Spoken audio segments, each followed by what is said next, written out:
Les interdits alimentaires en islam. Pourquoi et comment les respecter?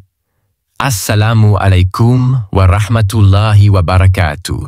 Chers frères et sœurs en islam et chers spectateurs. Aujourd'hui, nous allons aborder un sujet essentiel dans notre pratique quotidienne. Les interdits alimentaires en islam. Pourquoi certaines choses nous sont interdites? Quels en sont les bienfaits pour notre spiritualité, notre santé et notre vie sociale? Et surtout, comment respecter ces règles de manière consciente et rigoureuse? Inch'Allah, nous allons explorer ce sujet en profondeur en nous appuyant sur des preuves tirées du Saint-Coran, des hadiths authentiques et les avis des savants. Premièrement, les fondements des interdits alimentaires en islam. Allah a établi des règles claires concernant les aliments permis et interdits pour nous guider vers ce qui est pur et bénéfique. Dans le Coran, Allah dit « Ô vous qui avez cru, mangez des nourritures licites que nous vous avons attribuées et remerciez Allah, si c'est lui que vous adorez. » Sourate Al-Baqarah, verset 172. Et il dit également « Vous sont interdits la bête trouvée morte, le sang, la chair de porc, et ce sur quoi on a invoqué un autre qu'Allah. » Sourate Al-Maïda, verset 3. Ces interdictions ne sont pas arbitraires, elles servent à nous purifier intérieurement et à protéger notre santé. De plus, elles renforcent notre obéissance à Allah en nous soumettant à ses lois divines. Le prophète Mohammed, paix et bénédiction sur lui, a dit « Ce qui est licite est clair, et ce qui est illicite est clair. » Entre les deux, il y a des choses ambiguës que beaucoup de gens ne connaissent pas. Celui qui s'abstient des choses ambiguës préserve sa foi et son honneur. Rapporté par Bukhari et Muslim. Deuxièmement, les raisons des interdits alimentaires. Première raison, préserver la foi et l'obéissance à Allah. Les interdits alimentaires sont avant tout une preuve de notre soumission à Allah. En évitant ce qu'il a interdit, nous montrons que nous plaçons notre confiance totale en lui, même si parfois nous ne comprenons pas toutes les raisons. Deuxième raison, préserver la santé physique et mentale. Les aliments interdits, comme la viande de porc ou le sang, peuvent être nocifs pour la santé. Le porc est connu pour transporter des parasites comme le ténia, et sa consommation excessive peut causer des maladies. Le sang est un milieu idéal pour les bactéries et peut être porteur de nombreuses infections.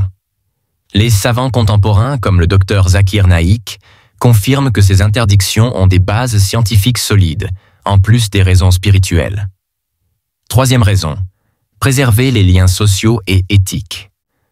En interdisant de manger des animaux sacrifiés à d'autres divinités, l'islam nous préserve du shirk, associationnisme, et nous unit autour du tawhid, l'unicité d'Allah. Allah dit dans le Coran « Mangez donc de ce sur quoi le nom d'Allah a été prononcé, si vous croyez en ces versets. » Sourate Al-An'am, verset 118. Troisièmement, les bienfaits de respecter ces règles. Premier bienfait, bienfait spirituel. Respecter les interdits alimentaires rapproche le croyant d'Allah et renforce sa taqwa, piété.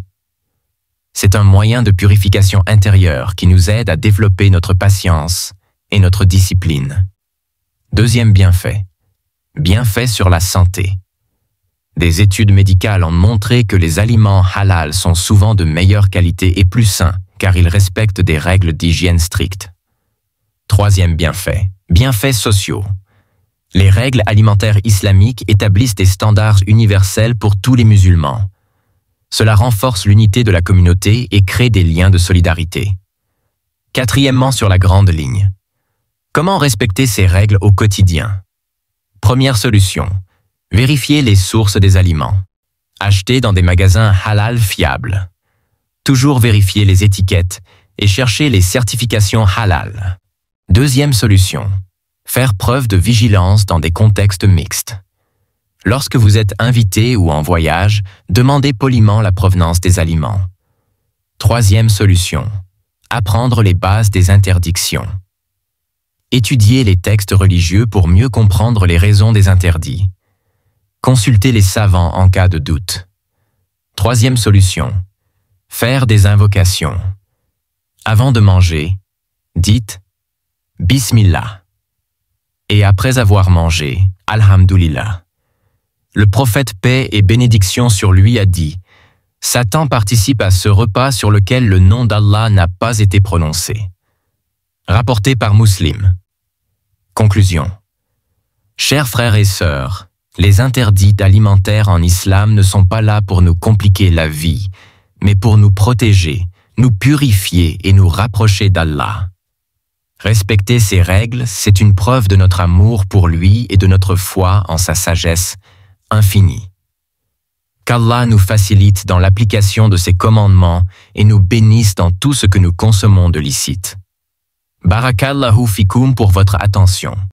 Permettez-moi de vous parler rapidement de notre branche officielle LNGLM Tilawatul Qur'an.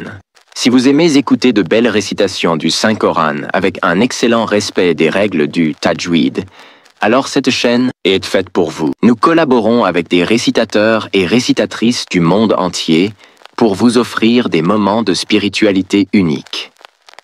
Abonnez-vous à LNGLM Tilawatul Qur'an. Activez la cloche pour ne manquer aucun contenu et partagez avec vos proches pour diffuser la parole d'Allah. Le lien est dans la description, Inch'Allah.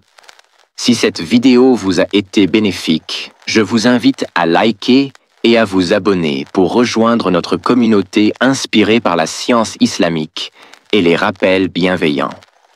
Grâce à vos likes et abonnements, l'algorithme permettra à cette vidéo d'atteindre encore plus de musulmans francophones qui, comme vous, pourraient en tirer profit. En soutenant cette chaîne, vous devenez acteur de notre mission pour répandre davantage de bien autour de nous. Merci du fond du cœur à ceux qui nous suivent et soutiennent notre travail. Chaque geste compte et nous aide à toucher plus de cœurs. Alors, n'hésitez pas à liker et à vous abonner pour ne rien manquer. Barakallahu fikoum.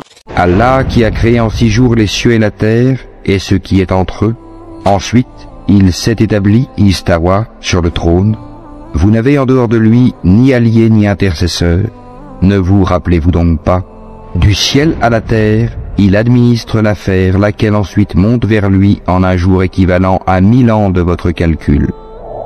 C'est lui le connaisseur des mondes, inconnu et visible, le puissant, le miséricordieux, qui a bien fait tout ce qu'il a créé, et il a commencé la création de l'homme à partir de l'argile, puis il tira sa descendance d'une goutte d'eau vile, le sperme, puis il lui donna sa forme parfaite et lui insuffla de son esprit, et il vous a assigné l'ouïe, les yeux et le cœur, que vous êtes peu reconnaissant.